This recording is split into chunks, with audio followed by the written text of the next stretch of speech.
नमस्कार, मैं हूं गजेंद्र सिंह और आप खुल चुके हैं न्यूज़ डिगी। अभी जंतर मंतर में आज छठा दिन है प्रोटेस्ट का। लगातार सारी चीज़ें हम आपको यहां से दिखा रहे हैं, मगर अब कुछ लोगों से बातचीत करते हैं और वो कहां से आए हैं। रुकिए भाई, आप लोगों से बातचीत करेंगे। आप लोग प्रोटेस्ट में आए हैं, कहाँ से आए हैं? दिल्ली से लोकल। यहीं से, दिल्ली से? जी भाई। क्या क्या चीज़ है जो आपको यहाँ लेके आई है? जो भाई सब है। हाँ, क्या बोला? मेट्रो। मेट्रो? अरे वाह, क्या मतलब बढ़िया चीज़ है। मेट्रो यहाँ तक तो नहीं लेके आई होगी?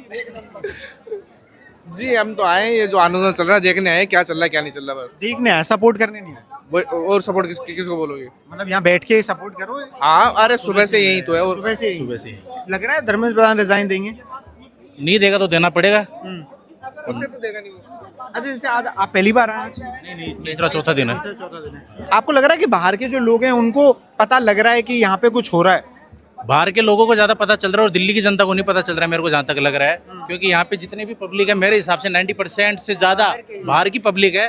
दिल्ली का यहाँ पे यूथ और दिल्ली की पब्लिक यहाँ पे नहीं है। ये बस रियलिटी है। दिल्ली वाला कोई भी नहीं, मेरे को मोस्टली कोई भी नहीं मिलेगा यहाँ पे। मिलेगा आपको 2-4-5% मिलेगा, आएगा वीडियो बनाएगा और चला जाएगा। जो यहाँ पे लोगों की बिजी लाइफ है ना, उनको टाइम निकालना मुश्किल हो रहा होगा। बिजी लाइफ है तो बिजी सबकी है। जो यहाँ पे रुक रहे हैं उनकी भी बिजी लाइफ है। जो यहाँ पे हैं वो भी अपना टाइम निकाल के आ रहे हैं, सब कुछ निकाल के आ रहे हैं। अगर ये बंदा चल के अमेरिका से आ रहा है तो इसको दिल्ली वाले सपोर्ट करने चाहिए कि हमारे यहाँ दिल्ली में रुका है, और दिल्ली की पब्लिक को आना चाहिए यहाँ पे कि इसको सपोर्ट करने के लिए। पर बाहर की पब्लिक बहुत है यहाँ पे, दिल्ली की पब्लिक बहुत दिल्ली कम की है। नहीं है। आप कहाँ से आए? मैं चंबल से हूँ, मुरैना से। चंबल से आए? हाँ। सीधे? सीधा तो चंबल चंबल से के डाकुओं की फौज कहाँ है? वो डाकुओं की फौज तक अभी खबर नहीं पहुंची है। पहुंचाओ आप। अब मैं उसी खबर को पहुंचाने के लिए यहाँ पे आया हूँ प्रोटेस्ट में। आज ही आए हो आप? हाँ, मैं आज ही आया हूँ और मैं जब तक ये प्रोटेस्ट चलेगा तब तक साथ ही रहूँगा। कैसे पता लगा आपको कि यहाँ प्रोटेस्ट हो रहा है? हाँ, जब मैं रील्स वगैरह देखता रहता हूँ सर की, तो काफ़ी बहुत मेहनत कर रहे हैं धर्मेंद्र प्रताप का इस्तीफा देने के लिए। धर्मेंद्र प्रधान? हाँ सॉरी, प्रधान का इस्तीफा देने के लिए बहुत मेहनत कर रहे हैं।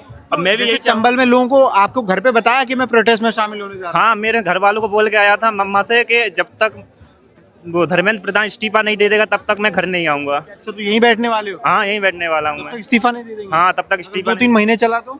अरे ऐसा नहीं होगा, क्योंकि ऐसा नहीं होगा? मुझे पता है मैं चंबल से हूँ। हाँ। उनको बता देना चाहता हूँ कि 2 अक्टूबर को उन्होंने 2 अप्रैल को भारत बंद क्यों करना, 2018 को भारत क्यों बंद करना पड़ा था? जब उन्होंने SC एक्ट को कुछ छिड़काने की थी तब करना पड़ा था। अब वही लोग फिर से सड़कों पर आएंगे और फिर इस्तीफा देना पड़ेगा। कितने दिन में दे देंगे? चलो ये बताओ। देखो, मैं जहाँ तक मुझे पता है अभी तो इस्तीफा नहीं देने वाले हैं 1-2 तारीख तक।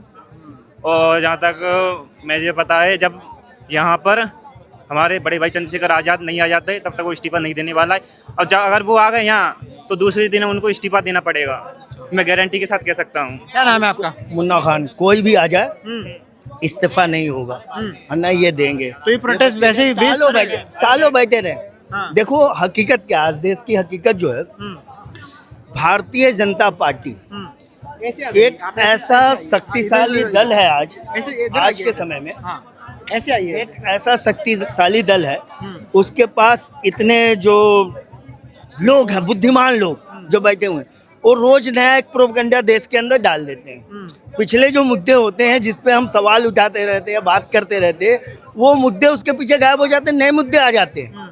अभी देखो ये मुद्दा चल रहा है ना। ये बताओ, बीजेपी सरकार, आप ये कह रहे हो कि वो रिजाइन नहीं देंगे? नहीं देंगे भाई, किसी देंगे। हाल में नहीं तो देंगे। ये प्रोटेस्ट जो है बिना कंक्लूजन के खत्म होगा, कोई नतीजा नहीं निकलेगा? ये देश का हाँ। ऐतिहासिक प्रोटेस्ट है और देश में एक ऐसा दल का गठन होगा जो देश के इतिहास में समझिए कि मील का पत्थर साबित होगा। क्योंकि अभी मौजूदा वक्त में भारतीय जनता पार्टी को हराने के लिए जितने भी राजनीतिक दल हैं उनमें वो कुव्वत, उसमें वो खूबियां नहीं है। कौन हारेगा? अभिजीत दीपके ने कहा है कि वो तब तक नहीं उठेंगे जब तक इस्तीफा नहीं आएगा, और आप कह रहे हो कि मोदी सरकार इस्तीफा देगी नहीं। हारदार के अभिजीत दीप्ते को पार्टी बनानी पड़ेगी, चुनाव में जाना पड़ेगा, घर घर पहुंचना पड़ेगा, लोगों को इस सरकार के खिलाफ खड़ा करना पड़ेगा, तभी बीजेपी को आप हरा सकते हो। कांग्रेस चाहे सपा चाहे ये सब जितनी भी पार्टियां हैं ना, पहली बात तो कांग्रेस को इन्होंने इतना बदनाम कर दिया, जो कांग्रेस के वोटर है, जो कांग्रेस के नेता है, वो डर के बदनामी से, जेल जाने से वो बीजेपी में जा रहे हैं। कांग्रेस की छवि जनता में इन्होंने खराब कर दी। राहुल गांधी की छवि खराब करने में कई हजार करोड़ रुपए खर्च कर दिए। टीएमसी इन्होंने खत्म कर दी।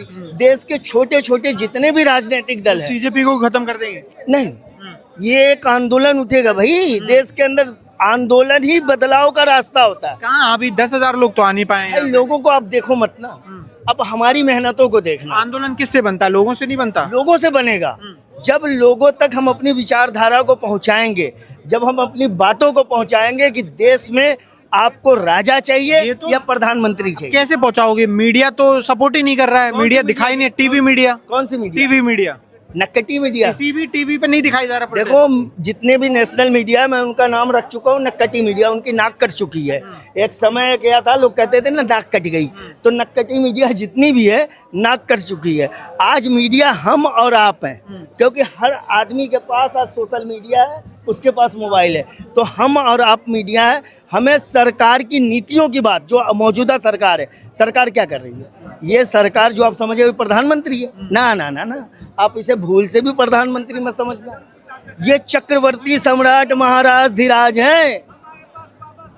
और आज जो नागरिक है ना, जो हमारे बीच जो ये भटक रहे हैं, इनमें से 75% वही वोटर होंगे जिन्होंने बीजेपी को वोट दिया होगा। 20 बच्चे जो मरे हैं ना, उनमें से आप जाकर के पता करो कि उनके माँ बाप भी बीजेपी के सपोर्टर होंगे, उन्होंने बीजेपी को वोट दिया होगा। लेकिन आज वो भुगत क्या रहे हैं? वो बीजेपी क्या उसके साथ है?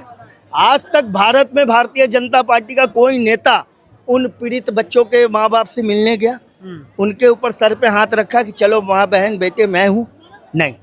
तो ये सरकार जनता के लिए नहीं है। जनता को ये समझना पड़ेगा। आज भारत के नागरिकों को समझना पड़ेगा कि आपके नागरिक अधिकार छीने जा रहे हैं। अभी देखिए पासपोर्ट, अभी आपने नया सा गुफा छोड़ दिया पासपोर्ट का। पासपोर्ट नागरिकता की पहचान नहीं है भाई, वो तो ट्रेवल की पहचान है। तो रोज नए नए बीजेपी एक सगुफा छोड़ रही है देश के अंदर कि मुद्दे जो राम मंदिर में चोरी हुए हो, या सीजेपी का जो प्रोटेस्ट हो, जो धर्मेंद्र प्रधान का इस्तीफा मांगा जा रहा हो, जो ये चंद बच्चे, आज मुश्किल से 4 बच्चे हैं, ये चंद बच्चे यहाँ पे खड़े हैं। लेकिन आपको पता है ये वही बच्चे हैं। किसी ज़माने में एक फिल्म आई थी गंगा जमुना, उसका गाना आपने सुना होगा, इंसाफ की डगर पे बच्चों दिखाओ चल के, ये देश है तुम्हारा नेता तुम ही हो कल के। तो ये बच्चे नहीं हैं, ये हमारे देश के भविष्य हैं, हमारे देश के नेता, हमारे देश को चलाने, देश को बचाने, संविधान को जिंदा रखने वाले ये लोग हैं। बात पहुँचेगी और बहुत दूर तक पहुँचेगी। और ये आंदोलन बहुत ठीक है, लंबा कितना दूर का, कितना लेकिन भले ही इस्तीफा ना दे, मुझे पता है ये इस्तीफा नहीं देंगे, क्योंकि ये अहंकारी सरकार है, जिद्दी सरकार है। मानवता इनके अंदर नहीं है, मगर किसान नहीं आंदोलन है। के बाद झुके थे ये 1 साल बाद। अरे महाराज सुनिए, किसान आंदोलन के 1 साल बाद ये क्यों झुके, उसकी भी एक वजह थी। क्या? इलेक्शन होना था कई राज्यों तो में। अभी भी 27 में इलेक्शन है, फरवरी में। ये नहीं झुकेंगे मेरे भाई, क्योंकि 27 में इलेक्शन है यूपी में। यूपी इनके 100% इनके हाथ में, कोई यूपी से इनको हिला पंजाब नहीं में भी है, उत्तराखंड में भी अरे है। पंजाब भी ये जीतेंगे भाई साहब। पंजाब तो आपके पास है। नहीं, पंजाब भी बीजेपी जीत रही है, मैं गारंटी से कह रहा हूँ। क्योंकि आज के नागरिक जो है ना प्रजा बन चुके हैं। इनके अंदर अपनी नागरिकता का बोध, नागरिक क्या है, हम कैसे बने, हमें ये नागरिक का अधिकार कैसे मिला। 200 साल हमने अंग्रेजों से संघर्ष किए, उनके बाद जो हमारे संविधान निर्माता थे उन्होंने वो अधिकार दिया, हमें वो नागरिकता का अधिकार दिया कि हम अपने देश के प्रधानमंत्री और राष्ट्रपति के सामने खड़े होकर के उनको उंगली बता करके उनसे सवाल पूछ सकते। ये अधिकार नागरिकता का मिला है मुझे सम्मान। लेकिन आज देश के लोग अपने नागरिक अधिकारों को बेच रहे हैं 10,000, 5,000, 10 रुपये, 20 रुपये में, धर्म जाति के नाम पे। अब अपने क्या कहे कि उन्होंने अपने नागरिकता के अधिकारों को समझा ही नहीं कि हम नागरिक है तो हमारा अधिकार क्या है। हम नागरिक है तो हम तो प्रधानमंत्री से बड़े हैं भाई। वो प्रधानमंत्री हमारा नौकर है, हमारे आगे झुकने वाला, हमारे आगे हाथ फैला के आता है, मुझे वोट दे दो, तब वो प्रधान बनता है, उसको प्रधानमंत्री बनाया जाता है। नॉन बायोलॉजिकल भगवान बना दिया है। तो आज लोग उनकी पूजा कर रहे हैं, उनके जयकारे लगा रहे हैं। मैंने कहा ना कि उन्होंने अपने आप को घोषित कर दिया कि मैं देश का प्रधानमंत्री नहीं हूँ, मैं चक्रवर्ती सम्राट महाराज धीराज हूँ। अब देखिए देश के 22 राज्यों में उनकी सरकारें हैं, देश के 22 राज्यों में उनकी सरकारें हैं। कुछ राज्य बची हुई हैं, उनमें भी अपनी सत्ता बना लेंगे। क्योंकि इलेक्शन जो है ना, जनता को वोट देना है, तो वोट कैसे लेना है, भारतीय जनता पार्टी को पता। ठीक है। जनता को गरीबी में डाल दो, भुखमरी में डाल दो, अचानक जब इलेक्शन का टाइम आता है 10-20-50 हज़ार रुपए दे दो, वोट उनको मिलना ही मिलना है। और जनता अपने नागरिक अधिकारों को समझ नहीं पा रही कि हम नागरिक हैं तो हमारा क्या अधिकार है। जनता गुलाम बनती जा रही। जब तक जनता के दिमाग ठिकाने नहीं आएंगे ना, उनको समझ में नहीं आएगा ना कि हम नागरिक थे तो हमारा क्या महत्व था, समझ आएगा। तब तक ये सरकार नहीं बदल। क्या नाम है भाई आपका? मेरा नाम नितिन नाम है। क्या लग रहा है ये सब ठीक रास्ते पे जा रहे हैं ये लोग, दहशतगर्द?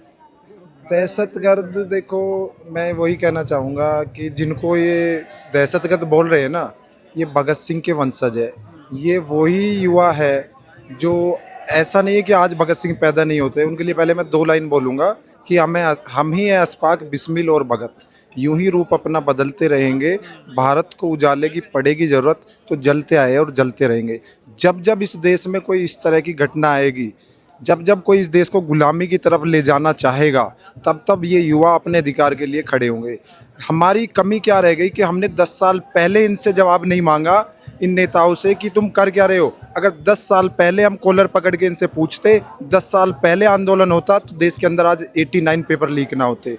आज हमें सड़कों पे आना पड़ा। अगर हम पहले आ जाते तो हमारे युवा पहले, हमारे बुजुर्ग पहले आ जाते, शायद हमें ना आना पड़ता।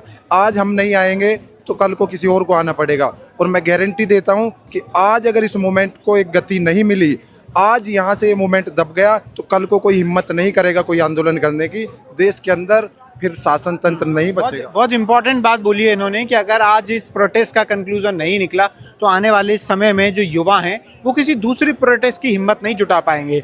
और इस प्रोटेस्ट का कॉज समझना पड़ेगा, कारण समझना पड़ेगा कि ये प्रोटेस्ट हो क्यों रहा है। पेपर लीक, शिक्षा व्यवस्था और अनपढ़ डॉक्टर्स इस देश को नहीं चाहिए। इसलिए ये लोग जो है लगातार 6 दिन से जंतर मंतर पर बैठ रहे हैं और अभी इनकी हिम्मत जो है जिंदा है।